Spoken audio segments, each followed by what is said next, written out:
My name's Ed Snowden. I'm 29 years old. I work for Booz Allen Hamilton as an infrastructure analyst for NSA in Hawaii. What are some of the positions that you held previously within the intelligence community? I've been a systems engineer, systems administrator, senior advisor for the Central Intelligence Agency, solutions consultant, and a telecommunications information systems officer. One of the things people are going to be most interested in trying to understand who you are and what you're thinking is there came some point in time when you crossed this line of thinking about being a whistleblower to making the choice to actually become a whistleblower. Walk people through that decision-making process. When you're in positions of privileged access, like a systems administrator for these sort of intelligence community agencies, you're exposed to a lot more information on a broader scale than the average employee. And because of that, you see things that may be disturbing, but over the course of a normal person's career, you'd only see one or two of these instances. When you see everything, you see them on a more frequent basis. And you recognize that some of these things are actually abuses. And when you talk to people about them, in a place like this where this is the normal state of business, people tend not to take them very seriously and move on from them. But over time, that awareness of wrongdoing sort of builds up, and you feel compelled to talk about it. And the more you talk about it, the more you're ignored, the more you're told it's not a problem.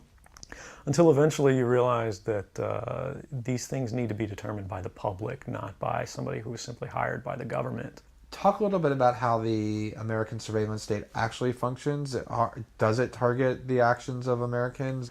NSA and the intelligence community in general is focused on getting intelligence wherever it can by any means possible that it believes on the grounds of sort of a self-certification that they serve the national interest.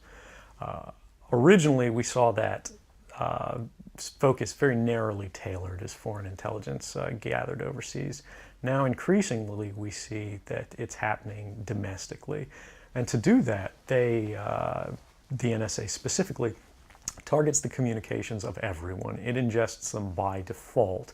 It collects them in its system, and it filters them, and it analyzes them, and it measures them, and it stores them for periods of time, simply because that's the easiest, most efficient, and most valuable way to achieve these ends.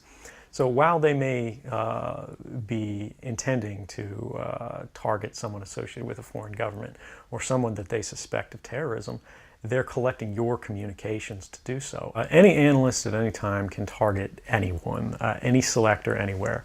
Where those communications will be picked up depends on the range of the sensor networks and the authorities that that analyst is empowered with. Not all analysts have the ability to target everything, but I, sitting at my desk, certainly had the authorities to wiretap anyone, from you or your accountant to a federal judge to even the president if I had a personal email.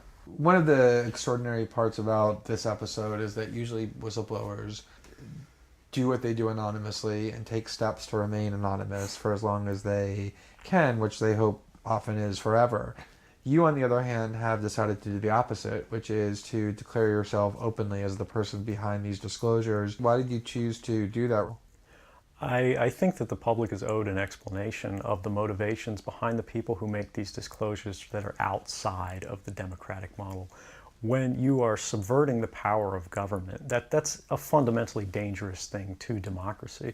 And if you do that in secret consistently, as the government does when it wants to benefit from a secret action that it took, it'll kind of give its officials a mandate to go, hey, tell the press about this thing and that thing, so the public is on our side. But they rarely, if ever, do that when an abuse occurs. That falls to individual citizens, but they're typically maligned. It becomes a thing of these people are against the country, they're against the government. But I'm not. I'm no different from anybody else. I don't have special skills. I'm just another guy who sits there day to day in the office, watches what's happening, and goes, this is something that's not our place to decide. The public needs to decide whether these programs and policies are right or wrong. And I'm willing to go on the record to defend the authenticity of them and say, I didn't change these. I didn't modify the story. This is the truth. This is what's happening. You should decide whether we need to be doing this. Have you given thought to what it is that the U.S. government's response to your conduct is in terms of what they might say about you, how they might try to depict you, what they might try to do to you? Yeah, I could be, rendered by the CIA. I could have people come after me, or any of their third-party partners. They work closely with a number of other nations, or they could pay off the triads, or any of their agents or assets. We've got a CIA station just up the road in the consulate here in Hong Kong, and I'm sure they're going to be very busy for the next week.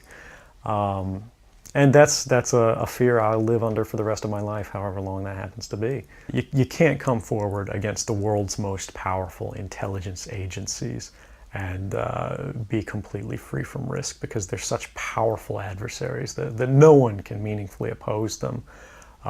If they want to get you, they'll get you in time. But at the same time, you have to make a determination about what it is that's important to you. And if living unfreely but comfortably is something you're willing to accept, and I think many of us are, it's the human nature. You can get up every day, you can go to work, you can collect your large paycheck for relatively little work against the public interest, and go to sleep at night after watching your shows. But if you realize that that's the world that you helped create, and it's going to get worse with the next generation and the next generation who extend the capabilities of this sort of architecture of oppression, you realize that you might be willing to accept any risk. And it doesn't matter what the outcome is, so long as the public gets to make their own decisions about how that's applied. Why should people care about surveillance? Because even if you're not doing anything wrong, you're being watched and recorded, and the storage capability of these systems increases every year consistently by orders of magnitude, to where it's getting to the point you don't have to have done anything wrong. You simply have to eventually fall under suspicion from somebody, even by a wrong call, and then they can use the system to go back in time and scrutinize every decision you've ever made, every friend you've ever discussed something with, and attack you on that basis to sort of derive suspicion from an innocent life and paint anyone in the context of a wrongdoer. We are currently sitting in a room in Hong Kong, which is where we are because you traveled here. Talk a little bit about why it is that you came here, and specifically there are going to be people who will speculate that what you really intend to do is to defect to the country that many see as the number one rival of the United States, which is China, and that what you're really doing is essentially seeking to aid an enemy of the United States with which you intend to seek asylum. Can you talk a little bit about that? Sure. So there's a couple assertions in those arguments that are sort of embedded in the questioning of the choice of Hong Kong. The first is that China is an enemy of the United States. It's not. I mean, there are conflicts between the United States government and the Chinese PRC government, but the peoples inherently, we don't care. We trade with each other freely. We're not at war. We're not in armed conflict, and we're not trying to be. We're the largest trading partners out there for each other. Additionally, Hong Kong has a strong tradition of free speech. People think, oh, China, great firewall. Mainland China does have significant restrictions on free speech, but the people of Hong Kong have a long tradition of protesting in the streets, of making their views known. The internet is not filtered here, no more so than any other Western government. And I believe that the Hong Kong government is actually independent in relation to a lot of other leading Western governments. If your motive had been to harm the United States and help its enemies, or if your motive had been personal material gain, were there things that you could have done with these documents to advance those goals that you didn't end up doing? Oh, absolutely. I mean, anybody in the positions of access with the technical capabilities that I had could, suck out secrets, pass them on the open market to Russia. They always have an open door, as we do. I had access to, the full rosters of everyone working at the NSA, the entire intelligence community, and undercover assets all around the world, the locations of every station we have, what their missions are, and so forth. If I had just wanted to harm the U.S., that you could shut down the surveillance system in an afternoon. But that's not my intention, and I think for anyone making that argument, they need to think, if they were in my position, and you live a privileged life, you're living in Hawaii, in paradise, and making a ton of money, what would it take to make you leave everything behind? The greatest fear that I have regarding the outcome for America of these disclosures is that nothing will change. People will see in the media all of these disclosures. They'll know the lengths that the government is going to grant themselves powers unilaterally to create greater control over American society and global society.